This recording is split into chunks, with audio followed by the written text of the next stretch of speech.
lei ma le agalofa o Iesu agalofa mamana ia i le tausinga ma le puipuinga ia e maise foi o lana te o tātou o iai le nei vai aso tātou iai vai asa sili le nei ia whawhelo i atu i le mai mai le pureanga sa moa pia ia mai lava i o na ao se iau i se au pito i titi whatalofa fo le tātou o tunu i o na vaenga ese ia whatalofa atu i le tu vai le tala le lei so se Ekalesia Katoliko lava i tono le tunu whatalofa mwhawhelo i atu ta mama tina mātutua ia whaftai lau tau tāpua inga e manui ai whaiva o tātou o tunu i le aso ma le aso whatalofa atu ia o le whaawawina ne o tātou porkalame ia o kapite le Ekalesia Katoliko ia o le fo ila ua mawhatasi ma le whionga patele Ioane patita ono ua al whaawawina o tātou whaamboe o le so ma le nei vai aso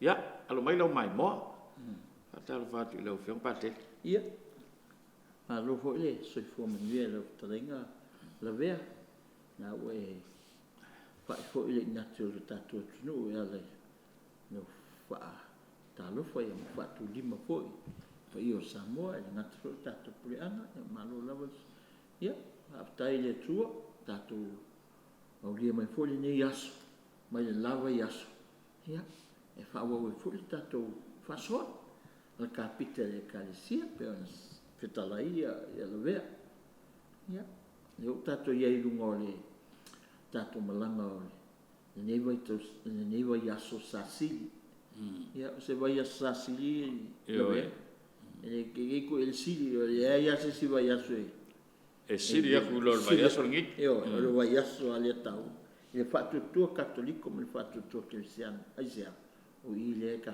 ke mori mauinai matato awai fa malu ia matato awai mamuli ai Yesu monon kulusi ngalo fa alta le fa pela ngalo mai Yesu ngalo fa alta ngai ore ai ko ko ba ka ye ka ke awai eu ka ko yai that's the reality yang amaka ngapi le sul palema malang fa tupu Yesu wai mul tato ako muli la pama o sana e alo tavita tupu o Israel oi o Yesu ia walangi e fa penga paunga lo si ka ko me vaso ako ange io vaso ako ange ia e fa ngai misa nge Yesu fua so lua me so o si pe o pe me alo fo me o le misa fa ia so le so le ia ni foi un ka ko wale fa singola mai Ekalesia na kalenga fai al misa sa ia o ka ko le fa mate ya stofi ia ole so pa ia na so le mali ia pola sko nga o ka ko pa tali ala fanga i to man malo que e vai fe kau uma me na le Samoa ia manuia la vale ne va sa si pa io il tatu tunu mai la vai montitel pa ia se au pititit tatu pulia me la vetas ia mo se seta fifia manuia ia la ka ko amaka ka ko por kala me ise talo sua fa ma le alo le ngang pa ia amen ne tu ara ma tu tama ia e umana le ma tu ngang fa tai fa manu i lau fio stelio fa manianga i le aso mane aso ia e mai se lava fa manianga le soi fo ma le ola ma to mo fo le neta e fo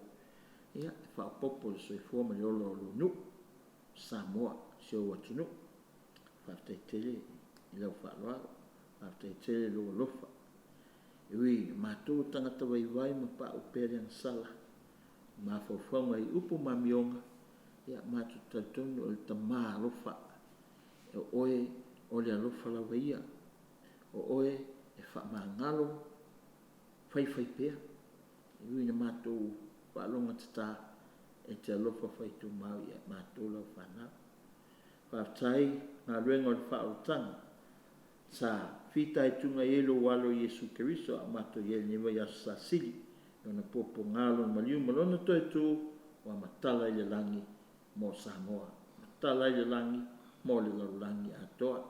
Whamunia mai se mātou tunu, le neiwa ia sasili, ia mātou muli ia Yesu malon koluse ma le ato toa. Whamamalu ia ma ave le loto le mafofau ma le nganga. Awa ni whaia o se me masani, awa ni whaia o se whaatalonga, peo e ta whao mai vai, ai e whapena o na moni, le soifua o mātou lo nuu, ma lau whanau whaatutua.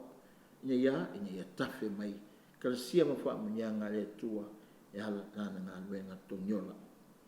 Ia, ana mātou te talo le ali ie, e whao mātou uso ma tō whawhini o wala au e lau fio, e ala maliu ma le oti, wha maise lo nganga ia i lātou, wha mangalo ni o lātou waiwainga whatangata, ia ai wha pena o na wha ufale lātou fia tu maulilani.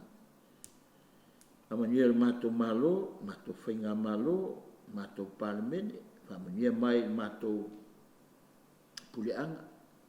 A ke popo, ia mai se fōi la wos tauranga ma te akono. Whamania mai la wafio i pisinisi fōi o lo langalunga le nei whamai moe, ia whapena o na maua pea au whamanianga moe lātou. Mātou whaile nei talo, ono Yesu mātou alii, Amen. So ma le alo le ngana pa ia. Amen. Malo whaftai lau whiong pate. Alo. Talo fo ia matari ai por kala mele so. Ia. Ia. Lau pi le meli kai. Ola se me ia. Ko ka ke vo lo sa woli. E pasi mai lo pe pasi nga. Ia. Ko lo pe fa pasi. Wala ki ma ia mai o. Ma ko fai ku so lopo. Mga saulo le medikia i loa mulai lai senge. Ngala. Si unge ka kai whaatari mai whamaunga ngi pasi a leo. Ingi mai. Vei pala ngi o ingi mai kala Amerika. Ia nga kau ang kako kai maro. Wa lako kau kua ngi hui whalpasi. Ka wale. Ia kau kua hui le ngi tangata. Ia kera ngoko la le la e laki hui i le kasiko. Ioi. Kere hui pala langi o mai. Wa kere angi pala ngi o mong kakuriko. Ia e o mai mongo lango mea rofa kongo le pusala le a. Ia ngole angi langa le fai kau. Sa le. Ui o lea, ia. Kasama le vali tuatu le manoi leo fiong patet. E lei whaalualo. Ia waftai, ia Samoa, kakupulanga, ia au kosisi le mai, ia o ile saka koe le asole. Nang koe au kalua. The joy and peace or the joy of the gospel. No, minga, o le fia. O le tala lele. Gospel means good news. Tala lele, o tala fia, o Yesu. Le, mangel me le, whamai. Pēngo matatano le, lua basta luai. O le lau o kako iloa, a fianga o sisio manga. O ngawa, ngā ruenga tato. Ngā ruenga songo whai il tangata. Luna mai, ia ngā le oa, ma le kupe me mga oi. Whao lawe. O le consequence o ngā ruenga lea, ia o whaleango sisio manga. Ia kako ai e mo meo, o kangi maro losi, o ngā wale pāne sisio manga, o le whao whani sisio manga. Ia o mo pollution, ia o kele o lapisi, o nge ia mea kakango i a, ia la vea. Ia, ke whawhakai fo e si, mako kai ke whonga hori mako mtanga wen. Lako pisinisia, o le mea e hao i lapisi. Ia lana kakala i oi i le lako porkalamenga, as polo keki ala mai le chaika, iapa. Ia lana kakala i oi le uruku i ngā e whakasa i ngā wailukai. Ia kele kupe, le wapea kako o kele kupe, ole nawa tau, inga ia kaku loa, ia sort out le lapis. Ia, o poro kekinga, o kasinga wa pika le Samoa, o kele lapis, o kokaan me lapis. Kele lapis mo wa au vakasi ko na lapis. O le king up, o le king fango, o le ie, o le pasi. O le unga, o le plastic. A le lai mga o le poro kekinga. Kaku kamwhairo e kako wa inga tato, ia vai, wa e lato inga lapisi le mwhenga ave. Ia. Koe mau le fo. Koe mawele le. Ia. Ia, o lesi me le pala. E le pala. Me le plastic. Ia. Me la ngai am fa langa ave fa puku le mai. Ko recycle Koe mau mai si products Koe si mea. E kusale ai kia nga. Ia ngale ane se la pisi ka kia vale voi. O a king fang, o a king glasses. Ia, koe nguki fa isi mea. Ia, pio le mea nga le. E se mai vo le proclame. Em solo pia lo ku o ia matolu aso le. Oh. Ya ku foi o ia o kupulang talu. Pe particular kupulang talu. O le lumana. Ia ku roa. Fo le fengon lapis. E pe e winga fa pengala me o ka koe. Ia le joy le and peace. O le tala le ka ko ngofo me le. Ka ko ngofo me mama. O kala le u manga. Ja, voor life van mij kom maar op je mee van mij less is more. Ole going concept le ole less is more. You know. Per maar kan nog laten kennen. Kako fie meu kako moa. Ele va pe na ka kom foi ka ki kusa ma mi ya. Ai socia i me la mo mai la ka ye ke le ngaku. Ke le ngaku. Ai fa ya le lengi kako. Ya, a steak ya la to. Ja, pipe, ela costeco. E ola fa kasi ya? Ka ke ona. Mama ya les koi. Ai la ko. Ai lengi na si ai no. Ai mo le steak ai si. E ona la ye lengi na mo. Ona fo la steak. Que suma. E a te fo so. Ai pe mo mo le ki ala le steak. Nala. No inga, ai ka ke Io e. Lo coleanga fu per fai la steak o ai ka colele. O le ola fatu sa tusa. Le ana fa mer come pe. Think the concept there. Less is more. No, venga. Ora me o ka como me siliongo o e ka comanos. It's more. It's more for us. Live in moderation. No, venga. Ora ele me nga kaile ka comanos. Yeah. Kako fie kako meu mo. Apa ele ya kako fie ya kako ano ese me soma fa puku. O ai ele que le lapis. Pe makal nga bayas. Ya o foi kako fa ngo kako le mo. Ha pe la fe ai au milong ye mo meu me foi o lankusa. Foa ya po hayan tai. Awe ke ka fo me fa ngo o le so ai un tai. A fa ya se ka wale ku le fa ke. La wana. Fie ya. Eu o foi me la ya le len kus. Eu era le wa. Eu. Ale winga la fa tanga ka ma pa ya. O ka fo o la fa ku se kusa. Le han me foi le tu ka ko fie. Ka ko. E mo me ka ko joy. E mo me ka ko peace. Ai ora fa kuskusa lo, ia ke ale wa. Wa ye fie polonga i fu ma fa. Ke o ken sai fu. Ma pero ka le per falores. Ana ngoi la me so. Io. Ia ko me skoinga, in a peace. Coffee man io tono le loto. Ia se me ka ke pole. This inner peace is related to care for ecology and common good of society.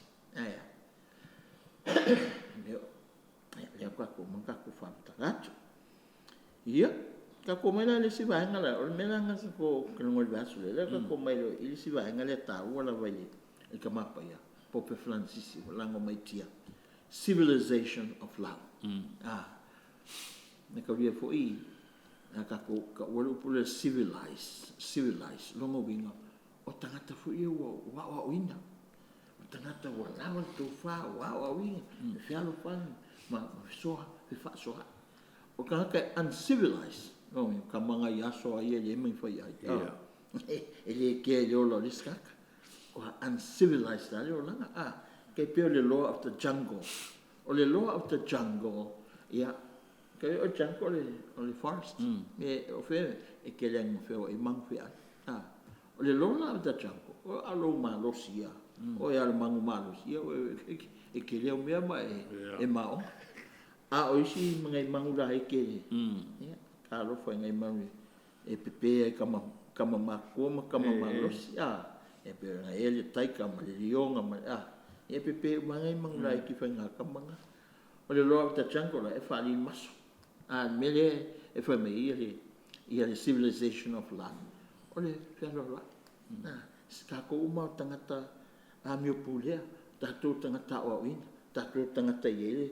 e a fo le tamali mai ele atu ka ke yo ia vai les ia va mai oi Ola whakasi. so akako whemena we are civilized people we are a civilized society le mai e fo la ka mapai le love le lofa he says in order to make society more human more worthy of the human person love in social life in political life economic life and cultural life must be given renewed value becoming the constant and highest norm for all activity mai le upula tu mapai me le winga le na upula civilization of love longo ia kafe ku le lofa kafe ku le ola tangata society social life e va penga ko nga kafe ku political life se fie ka ko ia o le o ia le nga se malo Oi. ia fa mai ia tuma pe e paua fo nga se malo o le lofa o le lofa Samoa is a civilized country e nga ka wa o nga ma ka mai tangata mo le pe o aso ia sa ka ko ola pe e se kua we are civilized nga winga wa o nga wa mana ia tangata lis tangata Mana malama. wa fa lo lesi ia o na tamali ia e fa solo ko la le lava le kas ile ona fa por kiki ele penka ko avese ale por kiki male ekalesia le afa mai se mai division of church and politics e sa wa ele Ele mawhainga. ele foi a faila ia mo meu paro foi meu e ka ko la Eu por que? que o cara le mo le como eu paro a faila está we are members of a political life and a social life tangata political life ka ko democratic aspect of our society economic life me foi sai ngore latina o aina e a fia uma e so for tangata ma le culture ni Samuel se ku e ho le Samuel o man kofi Samuel nganu e lang ngana ya la mai kama pa it must be given renewed value a fai o ka ku sala e fa ku ka wingo o le value le o le social life, value of political life, economic and cultural life. A fai o ka ko whakamala. Le whakawa ingo me. Le refa mai mea kamapi. Koe whakafou, o ka ko mai ma. Inga i whamati. Social life, political life, economic life and cultural life.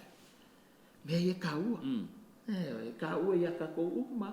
Ia i uma ia. Koe ngā soifua leo o tangata i mea ka ua tamapaia. Becoming the constant and highest norm for all. Ole kulafongo kasila le, kulafongo ole base loa le, mo tangata uma. Ole lofa. Ma foi sanga o lofa le tangata.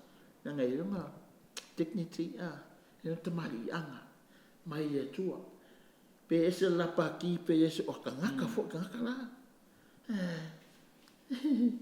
Ya, orang mengan mari meio me pa kiki me fa pa ki o por kiki ela vai fa ma ku lai ku yo le tu ma kwang mai ya ma ko le tu ai ese yo gi manga ku sometimes if I ngai a foi por kiki le tu e mo mo le la ko agenda yeah but and e ke le o ke ese no ele mo la E whapiko mai no male. Ki se me voy a whaunga ia tu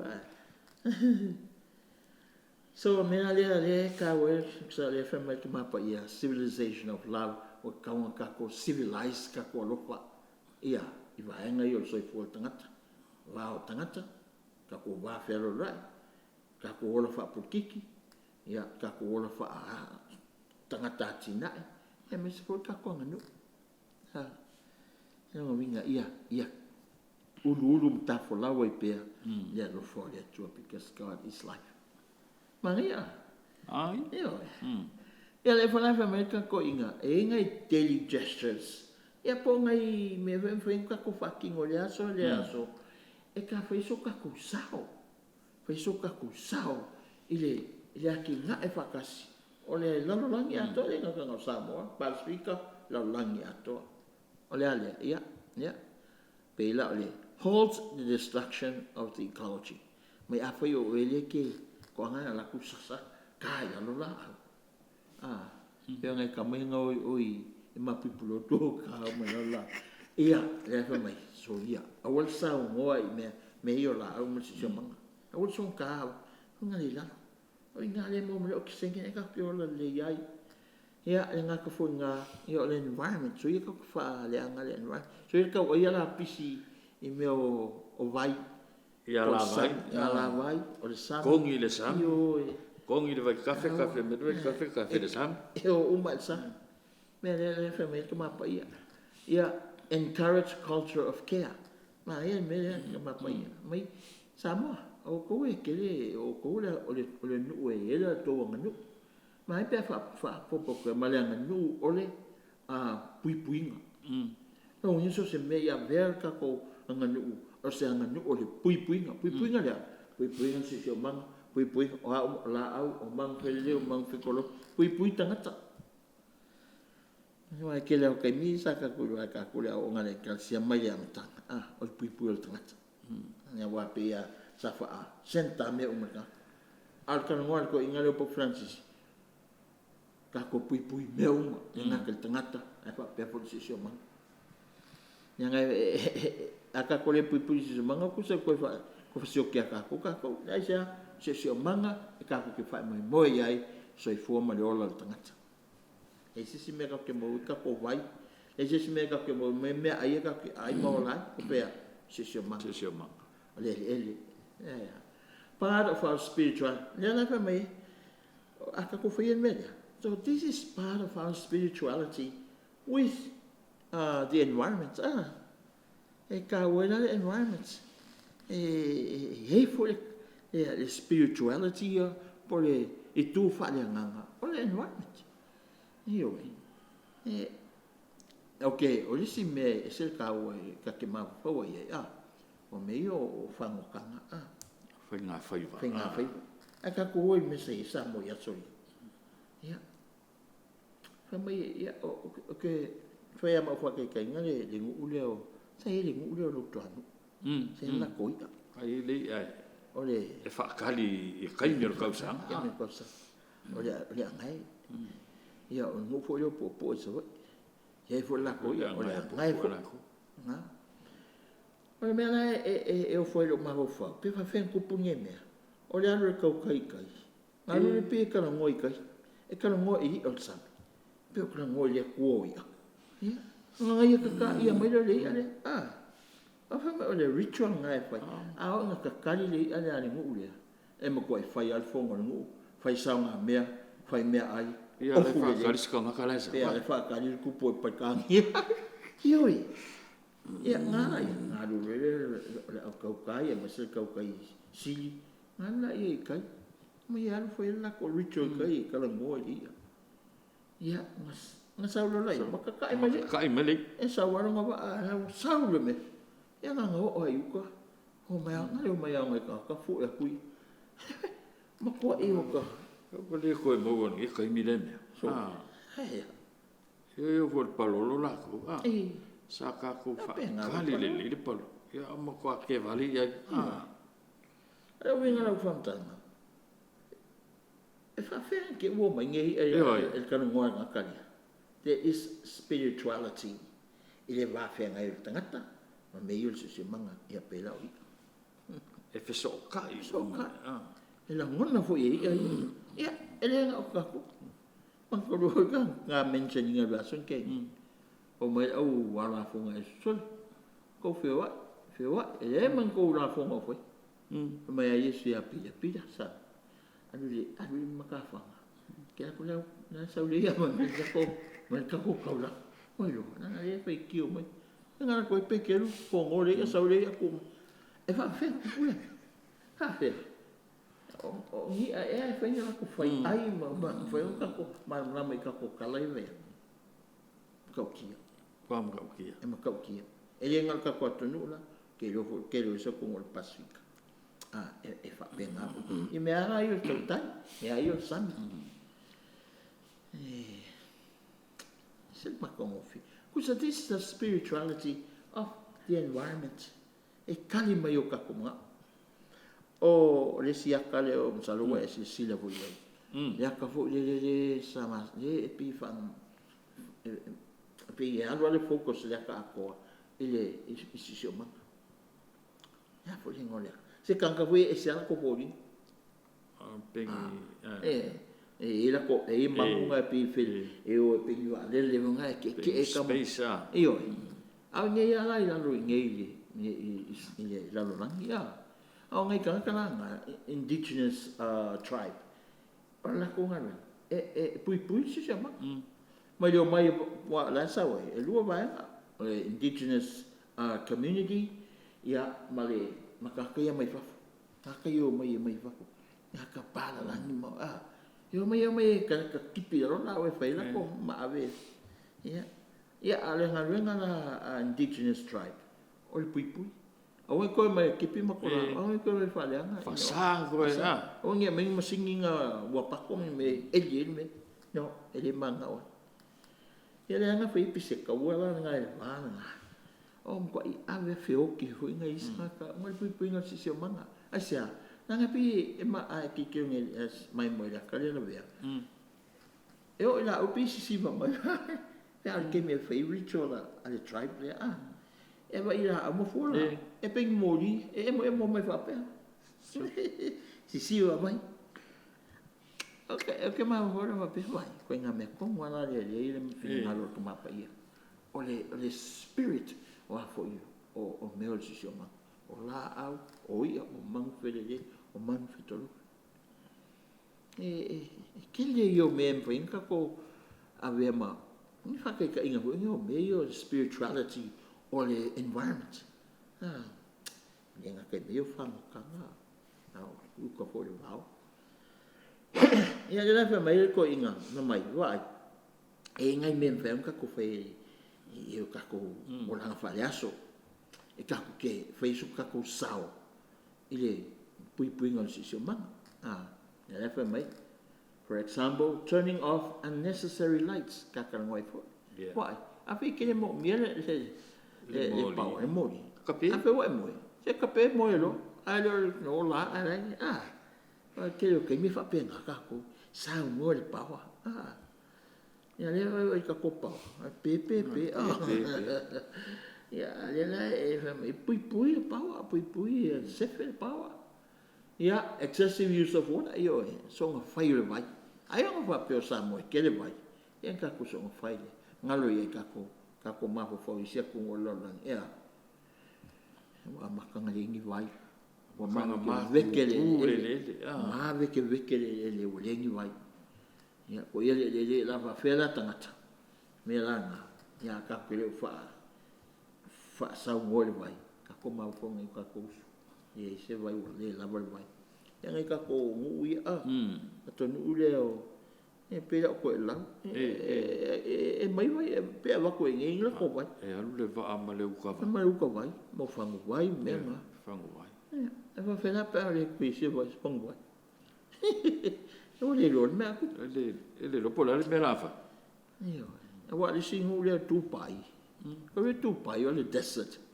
o le me ko fa mo ngi vai ke le sua e ka le se vai ya me la le wingo ko sua unha pa le fa ngo fe wa le ngon sua ala ku fa ngala ko ku pele o ye mo me sua em kwa import me la ko vai mai se ko ya la va sua vai sua vai e ke vai na fa le mau lunga ngai tu pai to le la o le ye va o ve ke le ku pe o le po le akama le la fa mai ya ka ko fa ngata tau sua vai refrain from using plastic. Ya, mga kalungay.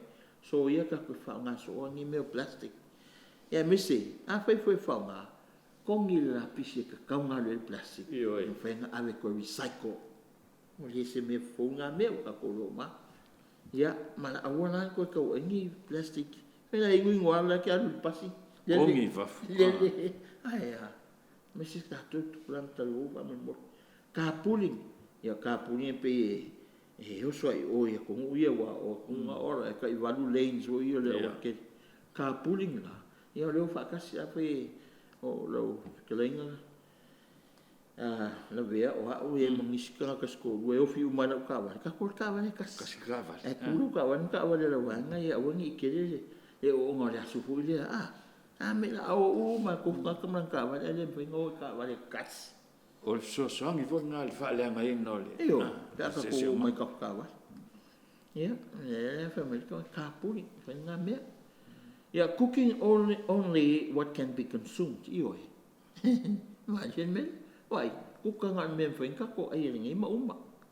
Ai le fa pesanga. Kuka me ai. Nga ma le ya, le lapis. Ku so le fa pungal tama pa ia. Ya ku mo o. Ya ku uye. Ele mga o ang me nga ele ko mga ay me ay ko nga po ya ese nga ko ingalo langi nga mga me ay yaso kai ni uma yo fa nga fa yelo langa nga ko nga style nga ki ay me fo yaso ma kai ko le kelo me la le lapis fa nga kai me ay inkia sainga ko le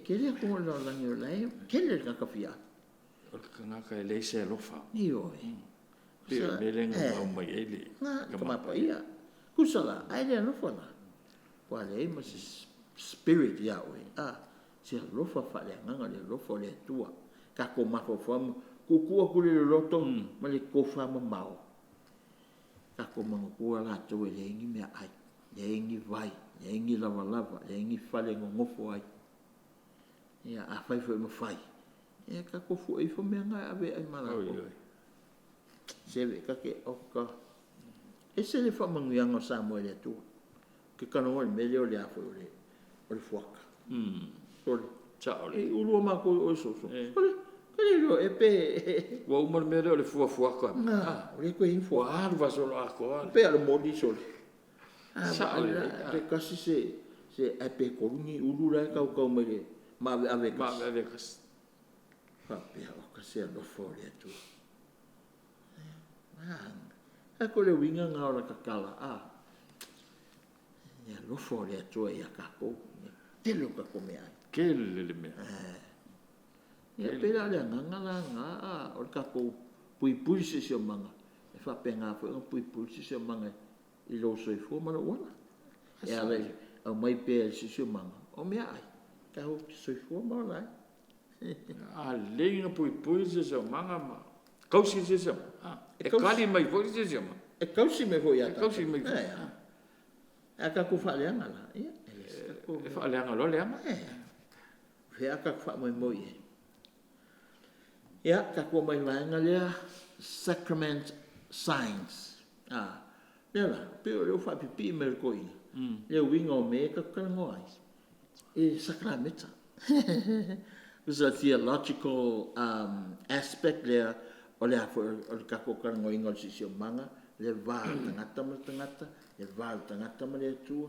le va tangata ma si manga ke fa pe fa nga le va vo le pe ka ngo ka ruai ai o si sacramenta sacramenta ai se o le fio ai le tu e fio le ko o nga foi si manga o le tu ele fez campanha ali o da fo foi ele tu so me foi ele tu they become sacraments sia la ngai felo ele tu mal tangat si manga felo ele tu mal tangat ka ke o ku ye ele la ka o ku ya fa ngai pila lo ka sacrament ka holo la I the mystery of God unfolds itself in the universe.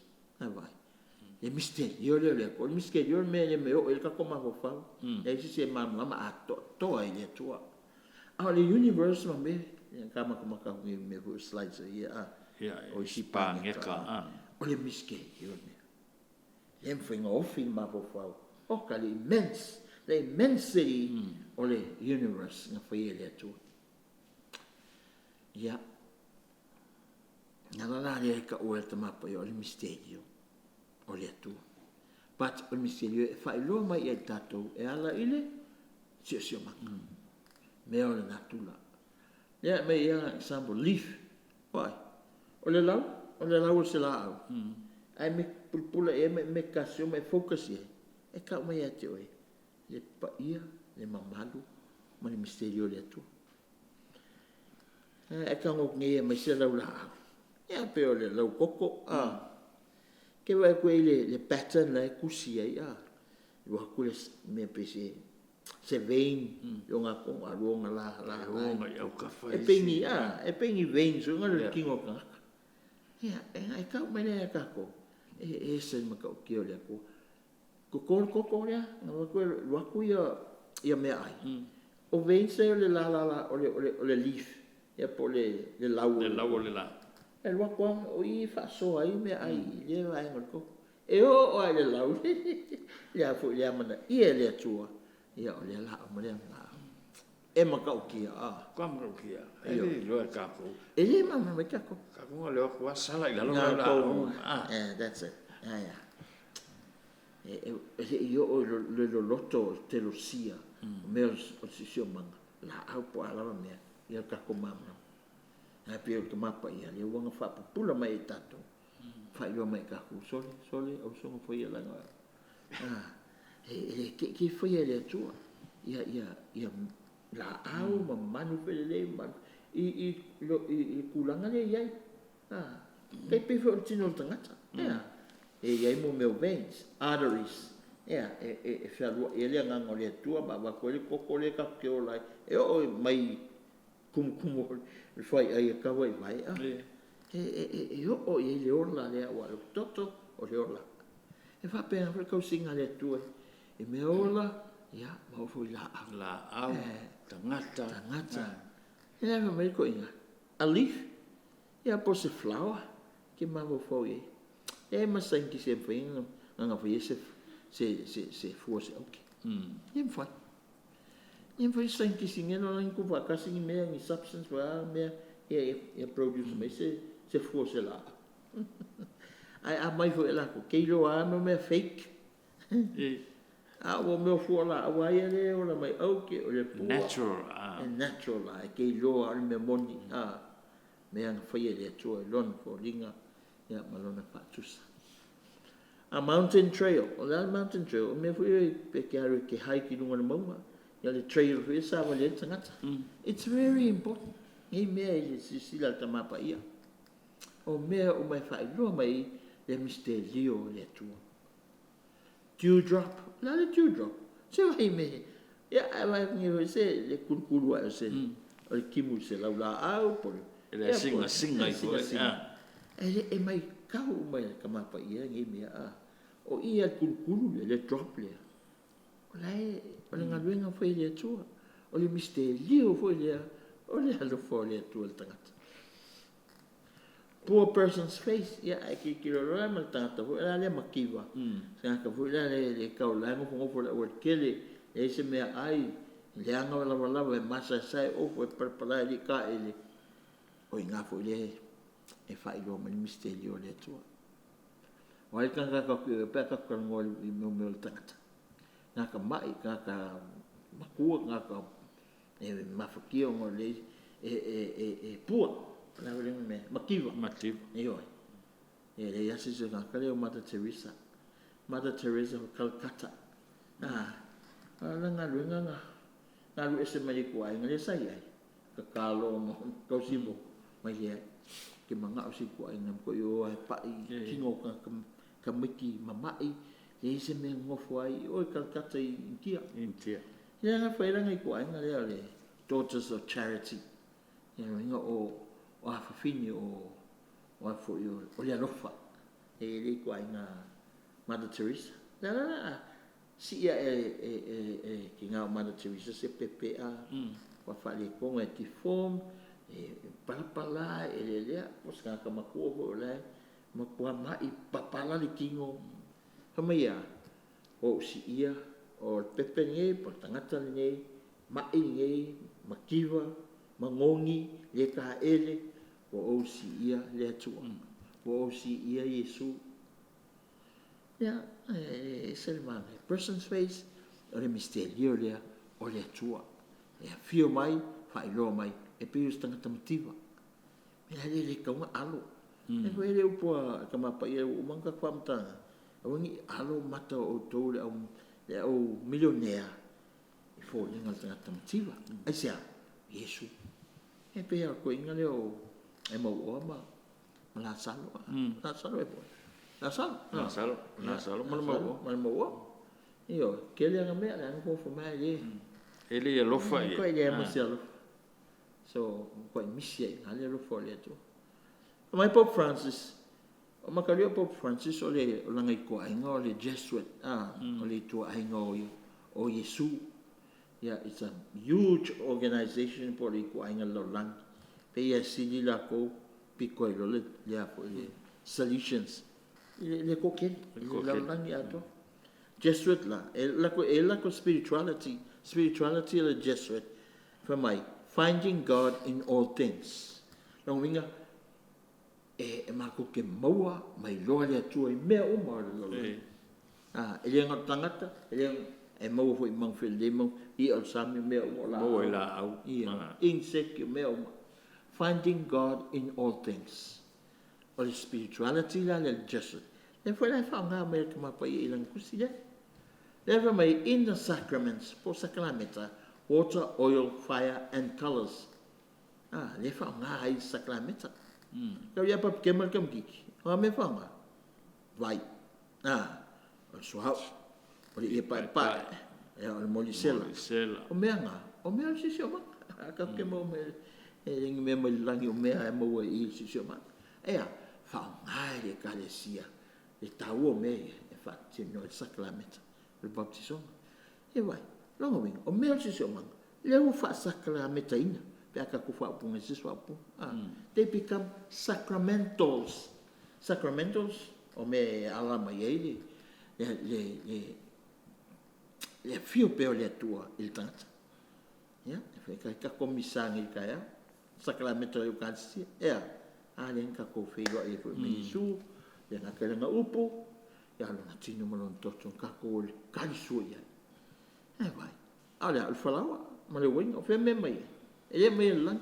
E mai ne foi kanga foi ni mo le grapes ne mo mai le winga le ave altare fa li liu Yesu e ale lo staula ave ma toto Yesu e ale ko fala e mo mai foi le wheat ave grind be olo ia pesi pok foi le ale to e mo mai ava ku le fata foi taula li liu Yesu ave ma tino Yesu kako ai la ia ia leo koe whalawa e leo toe waina tino mali toto pa i o le so ka i ena tangata mali atua e ana i mea o le sisio manga so that's the spirituality of sisio manga le kom whai whamtalata ia le la whanga pe vola o lima whai whiau ia e wha pa ia tamaiti ia kau ke whai ka komisa o komiki la kua wha pa ia patel ia mais tangata mai si mea o raku malanga lo salio papa ia malanga lo salio papa ia vai whaonganga e le Ekalesia o le sacramento ia e mo e perso tanga le tua male tangata male tua au so tanga fo tangata male si pa fea ka ko fa le anga si manga le e nga si manga ka ko me fallo ka ko sacramento le vai poured over the body. E wha pap ke mai kam kiki. Beauty o le matang o fi. Ia e se fo ele matang o fi ngi vai ta. Ngi vai kau o le angi ula hu ngai. O ese fo ka wha anga. O le swinga. E kere swinga. O nga langa le vai ta o le wha matalaina. Ia e wha matalaina ka koe me matang o fi. Ka ko ula. Vai la po la scofi, la sa nge, ia. Ai vola ia. Le whenangulangua ia. E maula lolo ulu me ulu le la sa nge. O le wang wha makeranga ka ko me ulu. O so o tangata li. Pea wha koe lengi ulu e pikau kangi. Kau angry, ma kau angry. Ka kuwai, e se poko le kalesia. Nga le kalesia walu afe kau sanga longa matua. Ka kore ko ka sulim kau sanga.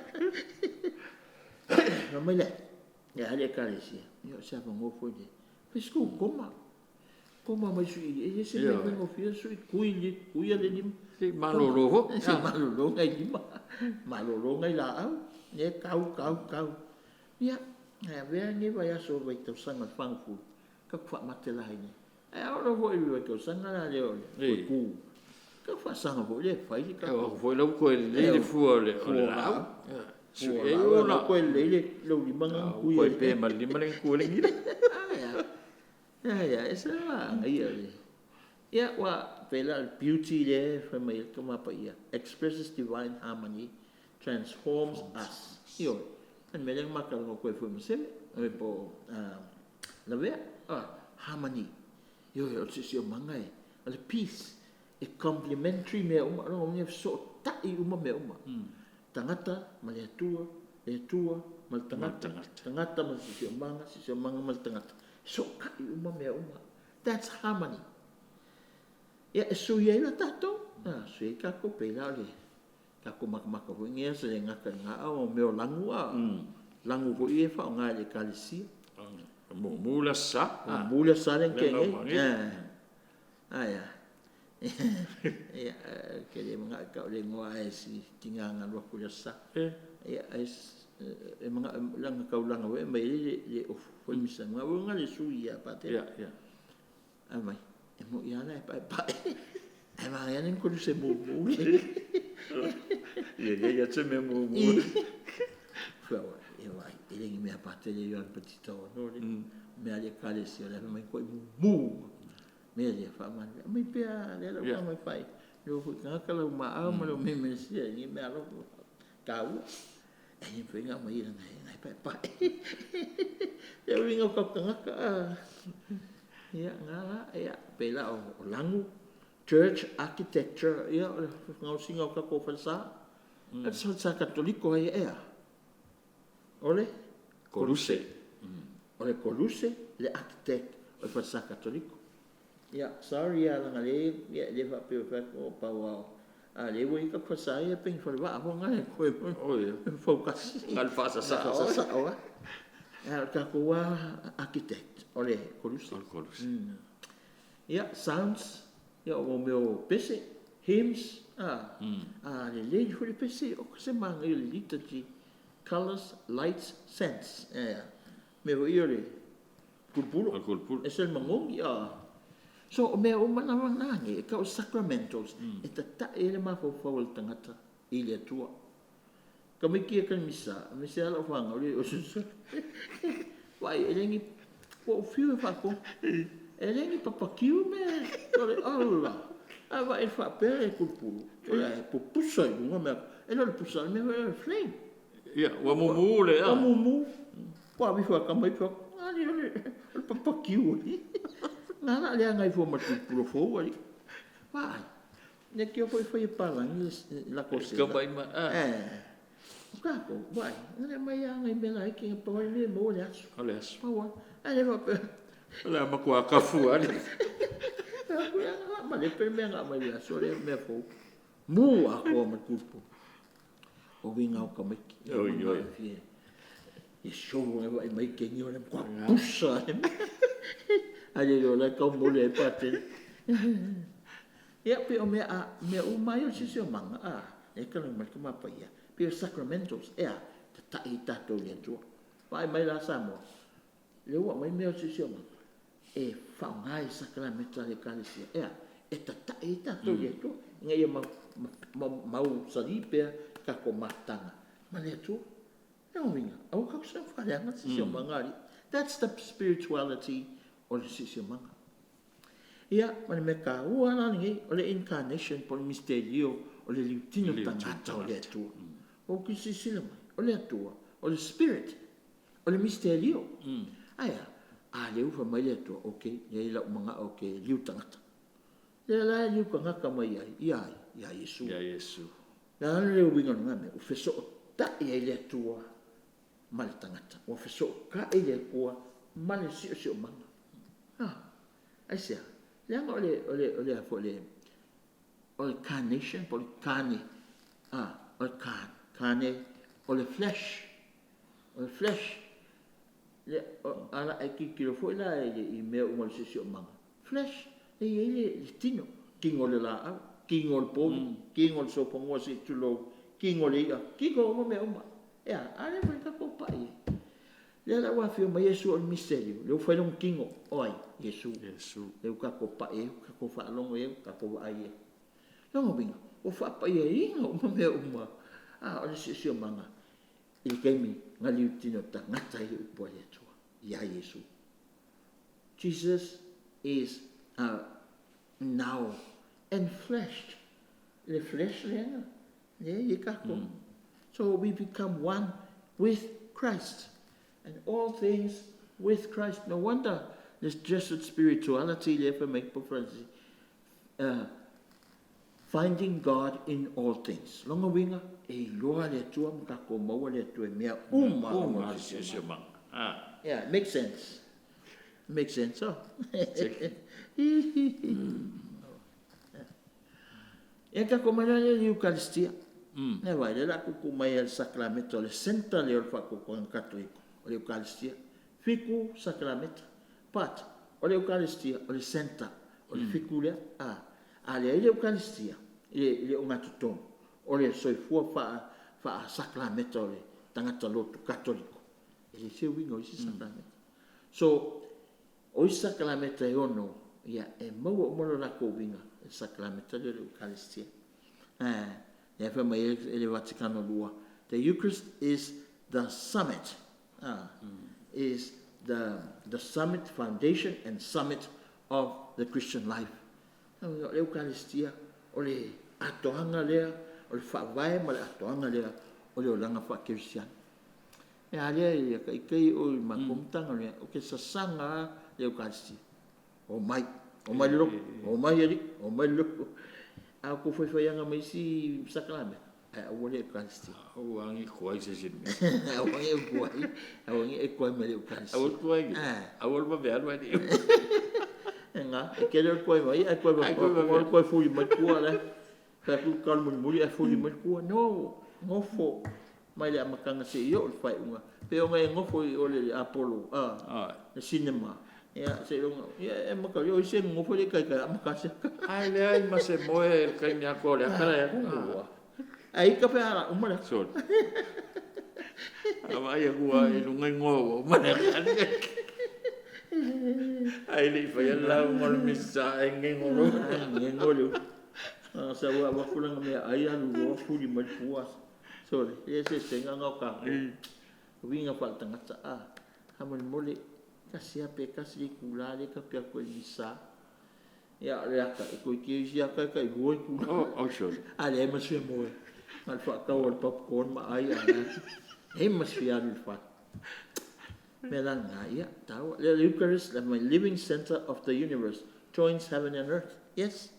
How will the living center there kako o the universe matato makako soi fa fa o e ka vale kako langa fa tutua ile aso ma aso e a fo e so ta ye tato la fa tutua o la fa lenga ma tato la fa tino e ka wele Eucharistia e fa quel patele ya polikia kongo mo ya o tu ya matala le matala ya tu tala le pe o la tala le e alis anga uma kwa misa anga uma ngamisa ko fo ya lang me masa nga fa fo ma vel sali mulo man e go vai fo yang ya pa le lo ko vai di ofula no vai ofula o fiu su e vai la le ofuma le ai ma se kala le ko yo kia ko al sa mo ya tina que amen o kan ba ngai nga amen La kuwa ai nga ufule ngale go ave vai kula sawa. Yeah, this is the living center of the universe, including kako, joins heaven and earth. Eucharistia so ta i langi malelangi, Eucharistia so ta i le tua matangata, le tua masisio manga. Yeah. Yeah. Kau ki Eva. Kau ki Eva. Ya, ele ngai pule kaimi. Ya, le. Ya, salo tato por kalamel na mole soma le deiva yaso. Ya, tato toi fei lo i se taimi o iluma le aso malo lo va yaso. Ya, va yasa sili neiva yaso. E toi mo vol tato ava no fa au tato por kalamel. Ai woni ngalu ya sounding al vai sasili ole astof paia asfraile astonai malasa e man ko vola la o pa tel lo ku ya ole po lestona ya po lesto e wa le si fe mai o malo lo ku po ya o ma ele lo ku lasa o que si na me vai ole so coffee kaulasa ka ole 3 room means 3 days. Coffee as for the last night. Malasa. Ole kufa yuteia. E a makala ko waso la ko sapati. Ile fiafi. Ile omo le alu lalo le la. Le fiafi la skonga. Afa o mana ni se so sa. Ile so. E joina so le fiafi la skonga. Malasa. Na mo ile la sa la ronkot le tolu yaso. Ya langan me aka ko ya le asisi ale wo mon me po manga ya ka ko pa yang le vai na po yo no ele lo no ole sa ya ole ese fo lo ngai tau ole po e ka ole la fanga ya la fanga fa ka ile tu ole ya makaria le va ver ko yesu ya le la lenka ko celebration misa ile sa ya e kau ole as toitu la sal toitu me fa sa aku ngai ko ke mama ko ke le manga ile si mama e vai kalia ko ya ona awon ngalu mi sal toitu o taia ole sa ya tato ta pena mo le vai aso vai sa sili ele ke fa ngol vai sa sili e ma ko kia me ko kupu vai aso Uyo lea, ya tele lava i lau mai mo mai, tātou whaftai watasi le fionga pa tele i one ono, ya mo lea wa noa tāua, e maisi o le whāsoa, whai fuan whaawau tātou polkala me le so, ai e man wia tele sāu ni ngā umala, ma tāpenanga alwa ia sa siri se ia o le sāu tōtu, tātou toi whailo i lea, i le whaawau wina tātou polkala me e man wia toi ngā le so, soifua.